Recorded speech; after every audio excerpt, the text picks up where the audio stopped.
Sanbonani, Mantawatal, Khotso. How do I use this? What do I press? Green button for next. Sharp. Thank you so much. Oh, there's my time. From 20 to 15. It's fine. Thank you guys so much for having me. This place has been so intense. And I'm happy there was like that session before I came in, because at least it neutralized the energy. But before that, it was quite intense. So as explained, my name is Lethabo Mpho Mokoena. I'm originally from Davidson, Ekurhuleni. And I happen to be very passionate about education, because education saved my life. I told my late uncle, hey, if I didn't go to school, hey, I'd be problematic right now, So education changed my life, and in terms of my background of education, I went to Melody Primary School, which is in Davidson. I went to Kgalema Intermediate, which is also in Davidson. And I went to Mabuya Secondary School, where I finished my matric. And then went on to go to Boston Business School, which I did a 1-year course because there was no space at UJ. We all know the story. And then I eventually got to UJ, which took me 5 years to finish a 3-year degree. I'm telling you this to show you how much of a traumatic experience education happens to be for some of us who are black kids, right? And that's where the passion comes from. And I'd like to do a special thank you. I'm going to chow a bit of my time to Kaya Sitole, specifically because we were part of the Fees Must Fall and still are. And you were a very important part of that. You were a voice for us. You helped us thought. You came us down. And to see you here today still speaking on education, it's very important. We really appreciate you on behalf of the guys. An honorable mention to the late Ntate Eric Molobi. I don't think some of you guys know him, but some of us study him. And to stand here today, it's his legacy and the stuff that we hope one day when people talk about us when we're late, it'll be like this. So if you don't know him, just look him up. Yeah, great man, giant. So yeah. So then I can get into this thing then. I was just getting all that. And yesterday I was speaking at the UJ Business School. And before I spoke, I said to them, you guys blocked my marks. And today you're calling me to speak. And I was speaking to young people. And when I started my talk, I said, Izwelethu. It went silent. I was like, oh, wrong crowd. And I say, okay, but I'm talking somewhere tomorrow. I'll try it. And I say, Izwelethu. Africa is a late, sharp. So my topic today, maybe not a topic, because I see there's something they wrote there next to my name, examples, and. Now I like introducing myself, and I don't like people speaking on my behalf. Green button, sharp. When I was thinking about this and I was reading a bit on this, like I said, I do have a passion for education, and this was birthed through the Fees Must Fall movement. And some of my friends are teaching today in varsity and different spaces. I'm just the one who happened to be an entrepreneur. I always thought I was going to be a teacher, but yeah, I'm here today around teachers. So God is doing his own thing. So our approach, or my philosophy also is education through entrepreneurship, right? And the reason why I don't want to come here earlier is because I understand that when you get to rooms like this, it's easy to be intimidated, right? Oh, this one, lovely. It's easy to be intimidated, but more than that, it's easy for you to now try shift your message because you don't want to offend the grown-ups, right? But there happens to be this thing where grown-ups are saying these things, and us as young people were saying these things, right? And the older I get, I'm realizing how that happens. Because the older you get, the more you realize, hey, this is too radical. This doesn't change things, right? But action and strategy change things, right? And I was saying to one of my guys, and I'll introduce him to say, it's important for us to be part of these conversations because these conversations are ultimately about us. And I say the same thing when people talk about the township economy and entrepreneurship, and there's no entrepreneurs from the township in that room. And I'm like, then why are you talking about us without our consent or involvement? No. So that's my attitude, and that's why I came early. And I thought I would sleep, but I was just like very enticed and very interested in some of the things that have been brought here and some of the programs. So, oh, but it's a green. Okay, yes. So like I said, my name is Lethabo Mokoena, born and bred in Davidson, studied at the UJ, did entrepreneurship, then they validate you, they give you plugs, and they say you've done this, you've done that. And I've been an entrepreneur for the past 10 years of my life. And how I became an entrepreneur, when I came back from varsity, like I said, I'm from Davidson, and I was the only one in a group of 7 boys at school to go on a train and go to Johannesburg. I didn't even know where the campus was, but I had qualified for a degree, and my teacher was like, but you're smart, go try something. And I called my mother at the queue at UJ, and she was like, what are you doing there? I'm like, yeah, I'm going to find a school. Fast forward, I graduate, and I run a business called Walk Fresh. Walk Fresh. I run a sneaker cleaning business, right? So I come back from home. I used to work, and one of my childhood friends is cleaning his mom's sneakers there at the shops. And I said to him, hey, why don't you get paid for this, right? Because my biggest conviction is black people. I don't like seeing black people struggle.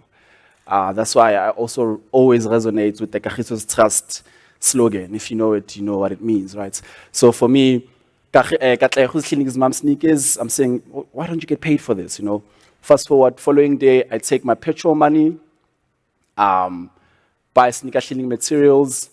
I say I'm going to start a sneaker cleaning business because I'm tired of my friends asking me for 2 rand every Friday. So it's almost like when you get paid, you must budget for them, you know, because you must give them something. And I don't like the attitude, especially right now in the country where we're being treated like welfare as young people. We're very capable. In every corner, Kodikas, in townships, there's people who are selling, there's people who are doing something. And this thing that we're lazy as young people is not true. So this is what I do. Sneaker cleaning, suede cleaning, shoe repairs. I know the high heels are problematic. Suede shoes, high heels, yes. But more than that, we also manufacture our own detergents, right? And I'm going to tell you why that's important. We manufacture our own detergents because in me doing this, I realized there's a big gap for this. So why don't we own the whole value chain? And I swear I'm pressing. No, but I'm pressing the green one. Oh. So long story, because I'm looking at time, this is where we started, right? We're at my friend's backyard. This is him in his back room, writing slips there. That's me. And this is how we used to work. And today we have an office. We have 4 stores, right? And yeah, so we have a store called Davidson, like I said, a store in Sandton City, a store in Soweto, a store in Canal Walk, Cape Town. And these are some of the milestones that we've been through. Like I said, the awards and the revenues and all of that. But this is really relevant when you're talking to investors.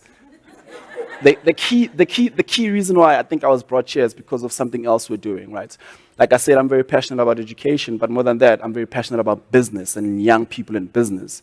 Because, like I said, in spaces where people talk about young people have to be there. Because at the end of the day, people take retirement and they leave us with their policies that we are not involved in crafting. Then we try again, then I leave, and there's no measure of tracking what has been done, you know? So, in me manufacturing the sneaker cleaning detergents, kids and young people across the country were asking me, I also want to do this thing. There's these sneakers in my township, and I said to my business partner, I said, let's start a school. I'm tired of us sitting together as academics in our corner. We must control our own curriculum.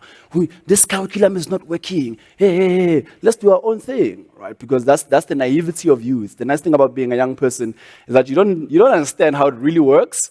And you just do it, and then when you're deep in it, you're like, yo.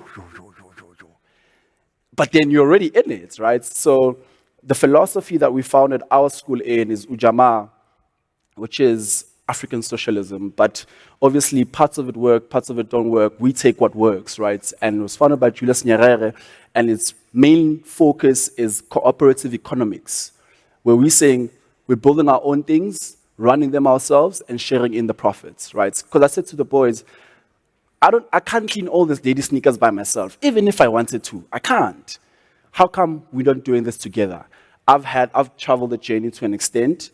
How come I'm not teaching everyone else? So we believe that's what it takes for us to be. And one of my mentees, I'm actually here with Lunga. Lunga, please stand up. And I brought him here because he's an entrepreneur on the sneaker cleaning business, but he's also a graduate. But he's also a graduate, and the reason why I brought him here, I said we also need to demystify this thing that as an entrepreneur, you don't have to be educated. And we compare ourselves, little Mark Zuckerberg, he dropped out of college. The equivalent of their college is our varsity, and you're comparing yourself to that person, you know. So we really believe in that. And these are the people that I'm talking about, right? These are the guys that you drive past every day. And to be honest with you, this guy here, the education system as it stands, as it is right now, it's very foreign to him. It alienates him. I've experienced that myself, where I don't understand how in 2024 we're going to sit here and talk about one medium schools. What's happening, Khanti? So if there's a one medium school, what about this dude? You see now, by him being there already is disorientated. It's not his language. Are we saying then he can't go there because we've established that there's no capacity in the township? But I'm not here for that, me. I'm here to talk about this. So these are the guys that I'm saying we don't have a shortage of entrepreneurs in this country. We have a shortage of skilling them. There's no actual strategies and plans to develop these guys. And I think education is a great departure point, right? Red button. Cool. Then, for the purpose of time, I'll go through this, but what we found as soul survivors, and the word is very cool, as in like soul, but soul survivors, right? Sharp. We found it on 3 principles of learning, formalizing, and inspiring, right? So learning is the education part of it. That's why it's the first one. We always say, how do we teach these people? And even in our approach to teaching, that's why the talk is education through entrepreneurship, right?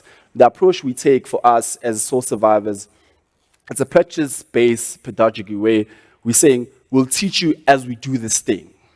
Instead of the current, you sit here, there's a lecture here, you write, and we're training how you can transmit the information. We're saying, do it as you learn, right? That's how we do it as soul survivors.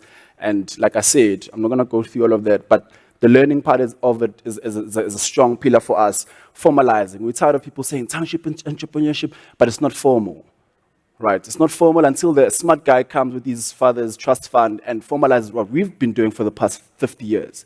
Sneaker cleaning is not new. I didn't invent sneaker cleaning. All of us who grew up in the township, there's always a boy who have sneakers there. How are we not formalizing those things, right?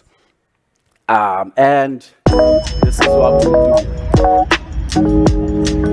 So survivors, welcome to all the people that are obsessed with cleaning sneakers. The people are inside, happy about today. Let's see what happens. Let's see how much we can learn. Let's see how much we can give to each other. Shut up. So survivors, let's ruta batho go berekisa di products. There's a policy in the country that says that ESD, there's ESD money lying, right? Before you even see the person, you should be able to make money on WhatsApp. Before you take it into the feed, right? See, what I find is just about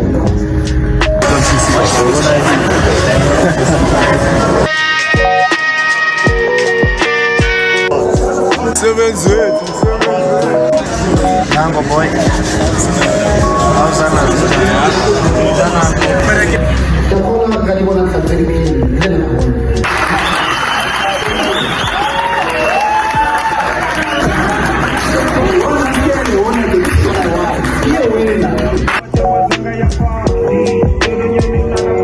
Sneaker cleaning, rising song of the year.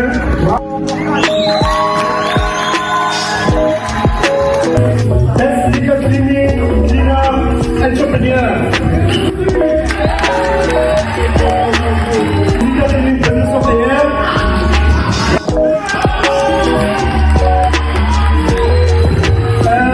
Sneaker cleaning and shooter OG.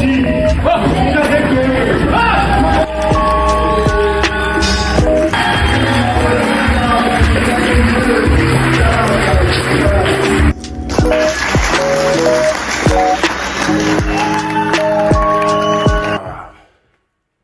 Okay, so that's a conference we host every year, and from that conference, that's when we birthed the school, right? Because every year I sit down with these kids and say, where are you coming short? How can we help you? What can we do? And then from that conference, like you see, there's awards, there's this, there's that. We literally created our own program, right? Where it's like a 1-year program where We take you through the different parts of business, but like I said, we mainly focus on the non-cognitive skills that these kids and young people don't have, which is critical thinking and all of those things. I'm sure you guys know them, right? And for us, we're saying, how do we then create the future entrepreneurs through education without coming and saying, we're going to give you Wi-Fi and we're going to give you laptops, but how do we saying the practicality of it? What's the education behind it? Are we going to create people that are going to be able to stand on behalf of South Africa 10 years from now and say, we've learned, we have the education? And maybe the big question is the education we have right now gearing us up as young people to change this country? Because this country needs fundamental change, by the way. This is not surface level thing, need fundamental change, but that only can happen if we're geared up as young people, right? So that's the thinking that we have, and this is our alternative. Because at the end of the day, we can't keep waiting for government, for people, no, like we're young people, and that's, like I said, the naivety of youth, where you think you can do anything. And I'm left with 2 years till I'm no longer a youth, so I'm under pressure to do all of this, because I can still justify it with saying, I'm young, you know what I'm saying? But for us, that's what Soul Survivors is about. We have 102 entrepreneurs in our network right now that we engage every month, that we have awards with, that we do all these things. These are people who are engaging with us, and they're coming to my shops and they're asking questions. So, and like I said, we have a whole program, right? And we deal with entrepreneurs at different levels, because I don't also like blanket approaches. So there's early stage and there's acceleration. We're in conversations right now with SIFA, where I'm saying to SIFA, I have the entrepreneurs, I have the pipeline. Come with the funding so that we can give them shops. We'll train them. We have a program. We'll train them. Don't give me the money, because maybe you think I'm going to eat your money. But give it to the entrepreneurs or give it to the suppliers, and then they have the shops, right? So that's what Soul Survivors is, and I think that's what brought me here, to expose some of the key players in the education space of the alternatives that are there, with or without the key players. And that's just the nature of it, right? Where if something is not working, there'll always be other things that are happening. And we're saying right now, as it stands, our education is failing us. And being in this room makes me appreciate the efforts that we are not seeing as young people on the ground. Say, there's people who are actually actively thinking about this and putting in place, trying this, trying that. That's the best part about me being here today, to see that, because we're disgruntled on the ground. We're thinking, these people don't care about us, but you guys generally do, you know, and that's, for me, that changes my perspective in a very big way. But in the meantime, this is what we're doing. We're studying our own schools, right?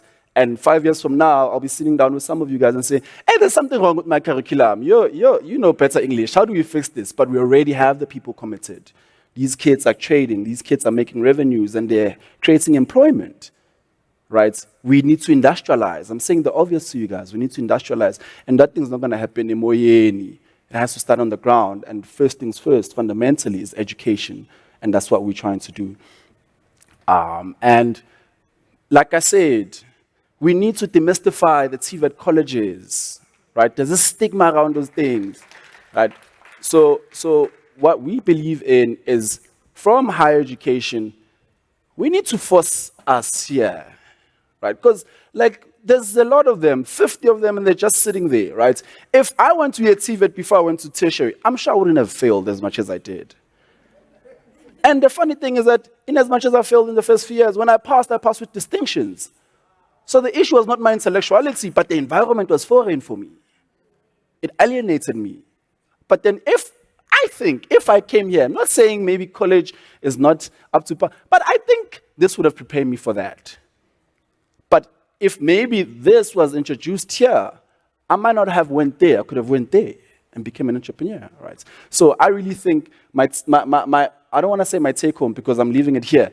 You guys need to do something about demystifying the stigmas around TVET colleges. Because right now, young people, young youth, we're useless. I'll tell you for free. We don't know how to fix even a kettle. You know when it's not plugging there, and you cut the cables and you join the other ones? My dad taught me that. We can't do that. And then we get into these unnecessary xenophobic, they're taking our job. Those things, they're not necessary, but because of fundamental issues, right? So my ask for today is this. If you guys can do something about making this cool again and taking us back into this, I'm sure we can go somewhere as a country. And this is my thank you slide. I'll tell you why it's important. Because this guy was once at my activation and he didn't know it was me. You see? So yeah, thank you guys so much.